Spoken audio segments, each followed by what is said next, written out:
Yes guys, so I'm going to cut the shit, cut the small talk and get right into business. So I have bought an E-Class Mercedes 2021 E300 hybrid from Copart, and I have repaired it back to where it should be. I'll give you a little background around the car just before we get into the nitty gritty stuff. So it was smashed in the front end here, and I have bought a full front end of another E-Class and replaced it. Everything is back into place where it should be. The repair has gone great.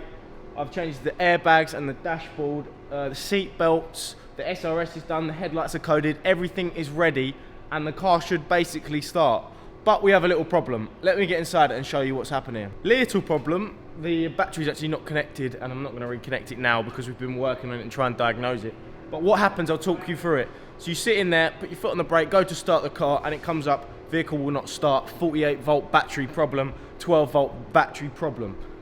So, this was, we found this out about a month ago, so I have replaced both pyro fuses in the front.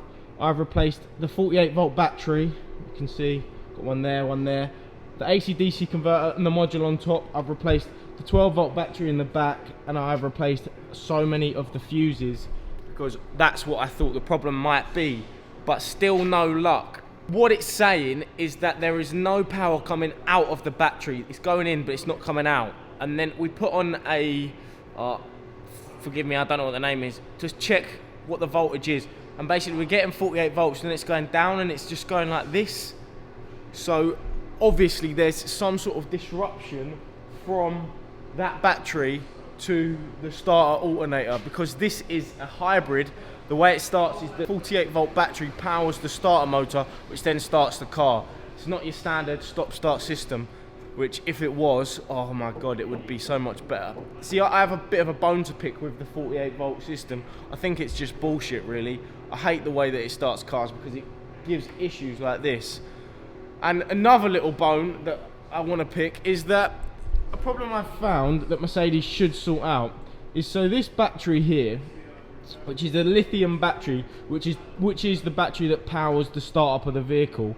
When this battery dies, there is no way of recharging it. You have to buy a new one to replace it, and then that can start the car. So you have to spend about £1,000 on this if your car hasn't been started for over three or 4 months.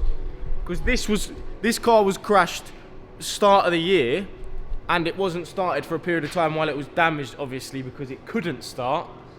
And then that battery went dead, and then that meant that it wouldn't start at all. So we've had to replace that battery, but obviously there's still an issue which we can't diagnose yet.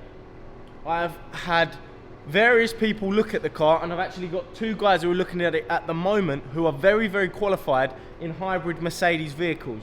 They manage over 100 Mercedes hybrid vehicles, not E-Classes, but more commercial stuff, but the basics of the starter and the 48 volt system are the same. So they are very, very qualified, and they are struggling to find out what the problem could be. They're coming back tonight to have another look, so I will update you guys next week if there's any difference. But what I am asking is basically, has anybody got anywhere that they think would be able to help me come here and have a look and try and fix it?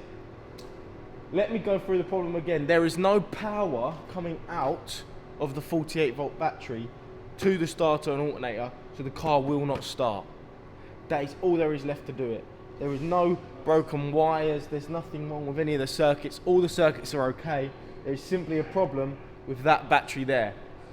I can't get my head round it as to why it's not working, because it should work, because we've done all of the right steps. And when you plug the Star Diagnostics machine in, it comes back 48 volt battery fault, please replace battery. We've replaced the battery, and then it comes back module fault, AC-DC converter fault, replace the module and the AC-DC converter on the top of the battery. We replace that, we put that on, and then it comes back and says battery fault, replace battery. So I've bought a new battery and a module. I can't see them being faulty because they've come straight from Mercedes. They're not going to send 2 faulty bits out. It could happen, but the likelihood it's not. There is an issue with the car. So has anybody got any information anywhere that might be able to help me with it, because it's doing my nutting, and all I want to do is get the car started up, because it's sat in my garage at the moment causing me an absolute headache. Who knew cars could be this much fun, eh? Who knew? We had issues with the BMW as well, which was coding problems. I think this might be coding problems again. Maybe it needs coding or some sort of update. I don't know. It's really above my pay grade. I'm trying to get my head into it by researching it, but I am struggling because it's a bit of a complex topic. So yeah, so this is a bit of a cry for help really. Does anybody know anybody that could help me, or any information that could do it?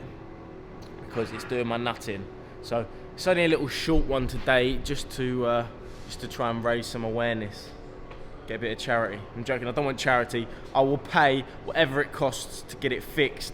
All I want is it to be fixed, you know? But yeah, if you haven't already watched the YouTube, my name's Henry Arnold. I do car rebuilds, I do scrapyard videos, and I also do other miscellaneous videos around my life. This channel is dedicated to documenting my life and everything I get up to. Just a happy, chilled guy. And if you are a returning subscriber, then thank you very much. If one of you guys could help me, it would be much appreciated. But yeah, we'll see what happens over the weekend. If anybody gets back to me, and I'll update you guys on what's going on with the E-Class next week, because this is big problems. I don't know if anybody else has had similar issues with their E-Classes. If you have, let me know. Where did you get it fixed? How did you get it fixed? What was the problem? But yeah, until next time guys, see you later.